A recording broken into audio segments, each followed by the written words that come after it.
waxa qoran wuxuu cuni jiray wuxuu xidhan jiray musqusha siduu u geli jiray musqusha markuu gelaya labada adinkuu horraysiin jiray musqusha markuu ku jiro gacantu isticmaali jiray ee wax iskaga maydhi jiray yacni qof noloshiisa wax qarsoonay aanay ku jirin waxa qoran kabihiisu intay leekaayeen cidhibta iyo xagga hore midkay u buuraayeen indhal inay lahaayeen iyo inaanay lahayn kabtu inay dhogor lahayd iyo inaanay dhogor lahayn saddexda qaybooda kabtu u qaybsanto dhexda iyo xagga hore iyo xagga dambe mid waliba inta ay leegtay nebi maxamed way qorantay calayhi salaatu wasalaam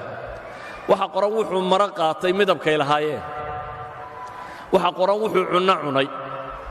waxa qoran wuxuu meel istaagay waxa qoran wuxuu dagaal galay waxa qoran wuxuu qof bini aadama la hadlay waxa qoran wuxuu cibaadaystay waxa qoran wuxuu ummad hoggaamiyey waxa qoran noloshiisa oo dhan baa makshuufa dabeetana waxa la leeyahay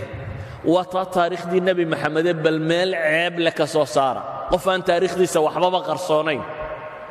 ee wax wal oo noloshiisa ka midiba uu ritan yahay oo la tilmaamayo meel ceeba ka soo saara